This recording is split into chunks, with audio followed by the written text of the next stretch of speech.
Hello everyone, this is Utkarsh Shukla from Utkarsh education. इस video में हम बात करेंगे कि सीटेट में आपको पेपर 1 और पेपर 2 के लिए हिंदी का जो एग्ज़ाम होता है उसकी तैयारी कैसे करनी है। उसकी तैयारी से संबंधित कुछ महत्वपूर्ण बातें जो आपको ध्यान में रखनी है, उन बातों के बारे में बात की जाएगी। अगर आपको वीडियो अच्छा लगे, आपको मदद मिलती है तो please subscribe my YouTube channel, और इसके साथ ही जो टेलीग्राम लिंक दी गई हो उसको आप जोड़ लीजिएगा। वहाँ पर सारी जो PDFs हैं वो आपको मिल जाएंगी। CDP से संबंधित सारे लेक्चर्स और सीटेट से संबंधित कई ट्रिक्स मैंने अपलोड की हुई हैं, उनको जाके देखिए, आपको उनसे काफ़ी मदद मिलेगी। आइए अब बात करते हैं कि हिंदी के बारे में आपको कुछ जानकारी जो होनी चाहिए प्रिपरेशन के लिए 1 महीने के अंदर। देखिए, मैंने पेपर इसलिए खोल रखा है ताकि आपको ये आइडिया रहे कि मैं जो बोल रहा हूँ ना वो हवाई बातें नहीं हैं। मैंने प्रीवियस पेपर जो अच्छे से रिसर्च किए हैं सारे, उसके बाद जो मैं बोल रहा हूँ ये सब उसी के बेस पे है। और अपनी बात प्रूफ करने के लिए मैं उसको प्रूफ करने के लिए मैं अच्छे से आपको एक प्रीवियस पेपर के ज़रिए आपको मैं समझाना चाहता हूँ बेसिकली। आइए अब बात करते हैं कि क्या क्या महत्वपूर्ण बातें हैं। देखिए, जो गद्यांश और पद्यांश आने हैं उनके बारे में डरने की कोई ज़रूरत नहीं है। सबसे पहली बात तो ये, क्यों इतने कठिन अलग से नहीं आते हैं कि आपको कुछ अलग ही चीज़ मिल जाए। जैसे कि एक गद्यांश दिया हुआ, गद्यांश मत पढ़िए आप अभी सामने। नीलकंठ शब्द किसके लिए प्रयुक्त हुआ है, आप वो यहाँ से समझ सकते हैं। अब देखिए, हवा में उसकी सजल आहट का भाव क्या है, भाव क्या है, ये आपको खुद सोचना पड़ेगा और ये आप इसको पढ़ के समझेंगे, ये समझने की चीज़ है। नीलकंठ के केका की गूंज तीव्र क्यों होती है, ये आप सीधे सीधे देख सकते हैं। मेघा गर्जना, ये भी सीधे सीधे।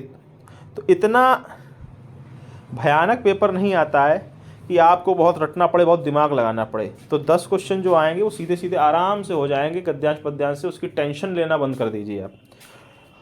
सोपान पंक्ति का प्रयोग किससे हुआ वो आप वहीं से देख लीजिएगा।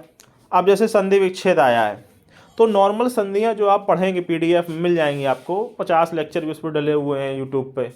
उतना कठिन नहीं है। मैं फिर बोल रहा हूँ, हिंदी को, इंग्लिश को, संस्कृत को लेकर इतना डरने की ज़रूरत नहीं है, क्योंकि उनमें घुमा के प्रश्न नहीं पूछे जाते हैं। जिसमें भी घुमा के प्रश्न नहीं पूछे जाएंगे, जिसमें भी जो पूछा गया है उसकी भाषा, उसकी जो लैंग्वेज है, उसमें जो शब्दों का यूज हुआ, अगर वो कठिन नहीं है तो आपका पेपर बहुत सरल हो जाएगा। हिंदी और इंग्लिश और संस्कृत, इनमें यही चीज़ होती है। घुमा के बेफालतू के क्वेश्चन नहीं आते हैं कि इसको इस जानकारी इस तरीके से भी पता है कि नहीं, ऐसा कुछ नहीं है। आनंदोत्सव का संधि विच्छेद है, सीधा सीधा क्वेश्चन है। अगला, गूंज अनुगूंज के स्थान पर कौन सा शब्द प्रयोग किया जा सकता है, ये समानोच्चारक है, ये समानार्थी है। सजल किस प्रकार का शब्द है, तो संज्ञा सर्वनाम विशेषण के विशेष की परिभाषाएं आपको पता होनी चाहिए। अब पद्यांश देखिए, 5 क्वेश्चन आए हैं। कवि किसका गुणगान कर रहा है, ये इसकी भावनाओं से समझना है आपको, क्योंकि इसमें ये कहीं नहीं लिखा मिलेगा मैं कवि गुणगान करता हूँ, इस तरह से कुछ नहीं, ये भाव से समझ में आएगा। चिंगारी छिटकाने से तात्पर्य क्या है, ये भी भाव से समझ में आएगा। लघुद्वीप का संबोधन किसके लिए किया गया है, ये भी आपको। पद्यांश जो आएगा वो थोड़ा दिमाग वाला आएगा, पर वो इतना कठिन नहीं आएगा कि आप ध्यान से पढ़ें और समझ ना पाएँ, इसलिए इतना डरने का खेल नहीं है उसमें।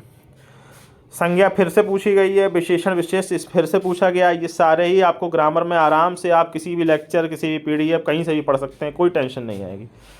अगला क्वेश्चन आते हैं, मातृभाषा पर आधारित बहुभाषिकता क्या है। ये भी नॉर्मल पेडागोजी के क्वेश्चन है। पेडागोजी की जो PDF डली है उसको पढ़िएगा, ये हो जाएगा। इस गतिविधि को क्या कहते हैं, विभिन्न प्रशिक्षण विधियां जो मैंने बताई हैं वो, विभिन्न PDF जो मैंने डाली हैं वो, और आगे भी जो मैं पेडागोजी पढ़ाने वाला हूं वो सब काम उनसे हो जाएगा। आप मेरे से नहीं पढ़ना चाहते हैं, सचिन एकेडमी, लेट्स लर्न, इनमें से किसी के भी मैराथन पेडागोजी के देख लीजिएगा, आपका उससे भी काम हो जाएगा। अगला, निवेश समृद्ध प्रवेश क्या है। ये सारी बातें घुमावदार नहीं है। पेडागोजी भी हिंदी में घूम के नहीं आती है बहुत ज़्यादा, इसीलिए हिंदी में जब आप प्रिपरेशन अच्छे से करें तो उसकी ये डर मत रखिएगा कि हाय राम कैसे होगा, ये हिंदी में भाषा अलग तो नहीं आ जाएगी, इसलिए इसमें टेंशन नहीं लेनी है। हिंदी का मटेरियल टेलीग्राम पे पर्याप्त मैंने दिया हुआ है, उस पर मैंने अच्छे यूट्यूब चैनल्स के लेक्चर भी आपको शेयर किए हुए हैं, वहाँ से आप पढ़ लीजिएगा, आपका काम हो जाएगा। आपको कुछ और नहीं करना है, हिंदी में टेंशन नहीं लेनी है। हिंदी में आप एक दिन सुबह उठिए 6 बजे, बढ़िया सुबह 6 से शाम के 6 12 घंटे ही पढ़ लीजिए, हिंदी ख़त्म हो जाएगी आपकी। आई रिपीट, एक दिन का हिंदी है, इसलिए इसकी टेंशन मत लो। जो आपके लिए कठिन विषय हो, कईयों के लिए बाल विकास कठिन होता है, कईयों के लिए विज्ञान या कईयों के लिए सामाजिक विज्ञान गणित कठिन होती है, तो आप उन पर अभी फोकस करिएगा। हिंदी की टेंशन इतना मत लेना, वरना आप उसके चक्कर में अभी का टाइम बर्बाद करो और आखिरी में जब आपको प्रेशर है कि अरे मैंने अभी सामाजिक विज्ञान नहीं पढ़ा है, अरे विज्ञान में मैंने जीव विज्ञान नहीं पढ़ा है, तो टेंशन नहीं होनी चाहिए। मैं अभी गणित, सामाजिक विज्ञान और विज्ञान, इन 3 के लेक्चर कल से डालने वाला हूँ। एक एक लेक्चर तीनों का आपको मिला करेगा।